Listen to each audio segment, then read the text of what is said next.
एक से बढ़कर एक ऐसे मामले हैं जो कोर्ट्स में अभी दिखाई दे रहे हैं, जो ना केवल ड्रामेटिक है बल्कि कुछ सीरियस डिस्कशंस को भी जन्म देते हैं। इन्हीं केसेस के बीच में आता है एक ऐसा केस जिसे आर्जिकर रेप और मर्डर केस में पास किए गए जजमेंट से भी कंपेयर किया जा रहा है। जी हाँ, हाल ही में केरला के एक सेशंस कोर्ट ने एक ऐसा वर्डिक्ट पास किया है जिसको लेकर सोसाइटी और लीगल फ्रेटर्निटी दो अलग हिस्सों में डिवाइडेड है। इसी के चलते इसका कंपैरिजन आर्जिका केस में सिल्दा कोर्ट द्वारा पास किए गए जजमेंट से भी किया जा रहा है।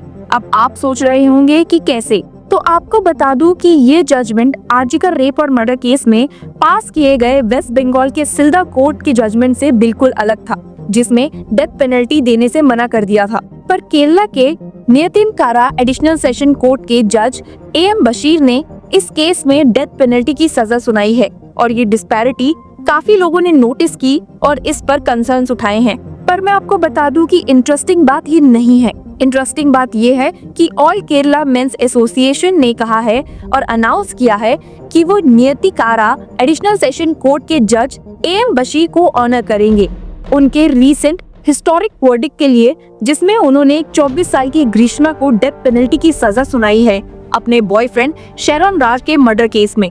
जी हाँ, आपने बिल्कुल सही सुना, और ये कोई ऐसा वैसा ऑनर नहीं है।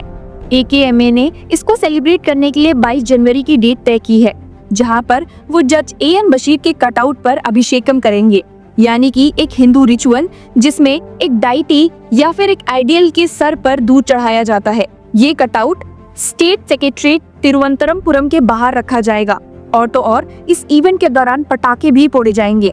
एक प्रेस रिलीज के अकॉर्डिंग ये इवेंट राइट विंग एक्टिविस्ट और पब्लिक कमेंटर राहुल ईश्वर के द्वारा इनॉग्रेट किया जाएगा। इस जजमेंट के बीच होती डिबेट्स के बीच में जहां एक तरफ जज बशीर के ऑनर की तैयारियां हो रही हैं, वहीं दूसरी तरफ ऑल केरला मेंस एसोसिएशन ने एक और चीज प्लान की है। आपको बता दूं कि कुछ फॉर्मर हाईकोर्ट जजेस इस जजमेंट को क्वेश्चन कर रहे हैं, लेकिन इसमें सबसे ऊपर जिनका नाम आता है वो है रिटायर्ड केरला हाईकोर्ट के जज जस्टिस केमल पाशा का। हालांकि सेशन कोर्ट के जज AM बशीर तो ऑल केरला मेंस एसोसिएशन की वाहवाही लूट रहे हैं, लेकिन वहीं दूसरी तरफ जस्टिस पाशा अब उनकी रडार पर है, और इसी के चलते AKMA ने ये भी अनाउंस किया है कि वो रिटायर्ड केरला हाईकोर्ट के जज जस्टिस केमल पाशा के अगेंस्ट एक प्रोटेस्ट भी ऑर्गेनाइज करेंगे, जिन्होंने ओपनली इस जजमेंट को क्रिटिसाइज किया है और इसे एक्सेसिव बोला है। आपको बता दूं कि जस्टिस केमल पाशा का कहना है कि ये जजमेंट सुप्रीम कोर्ट की गाइडलाइंस जो कि डेथ पेनल्टी इंपोज करने पे दी जाती है, उनके प्रिंसिपल्स के अगेंस्ट है। रिटायर्ड हाईकोर्ट जज का मानना है कि सेशन कोर्ट का ये वर्डिक्ट सुप्रीम कोर्ट में टिक नहीं पाएगा। पाशा ने अपने स्टांस को हाईलाइट करने के लिए इस जजमेंट को एक्सेसिव डिक्लेयर किया और साथ ही सुप्रीम कोर्ट के कुछ पिछले जजमेंट्स को भी हाईलाइट किया। He said the death penalty is imposed in rare cases where there is no room for doubt about the grave crime committed or on situation when the judges feel the life imprisonment ill fit for the crime committed. On the facts of this case, the death sentence was a bit excessive. The accused is only 24 years old and the crime was committed when she was 21. She is only getting into an age to do things with consciousness, leaving behind the old puerile self. Justice Pasha का कहना था कि session court ने इस बात को consider नहीं किया है कि शेरॉन ग्रीष्मा को शादी करने के लिए प्रेशर डाल रहा था और कह रहा था कि अगर शादी नहीं की तो या तो वो सुसाइड कर लेगा या फिर दूसरी शादी के लिए मजबूर कर रहा था। He stated, in this case, Grishma had pressure to end the relationship and feared the chances of retaliation from her partner if she went otherwise. She even tried to commit suicide by drinking Lysol while police custody. At that time, the magistrate had recorded the statement. She mixed poison after getting to know that there was no escape from her partner. He would never allow her to break the relationship.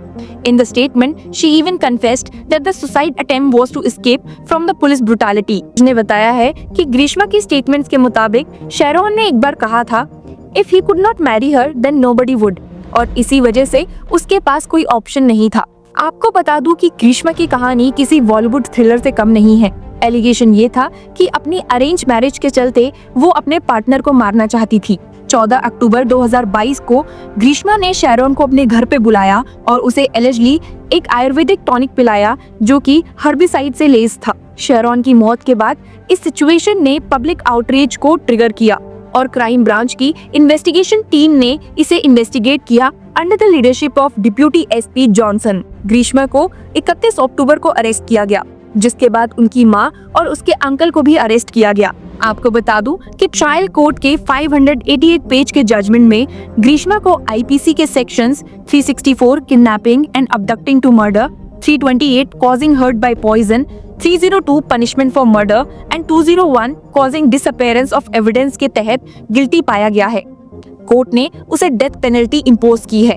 जज बशीर की ruling में उन्होंने ग्रीष्मा के actions को प्रीमेडिएटेड और secretive बोला है।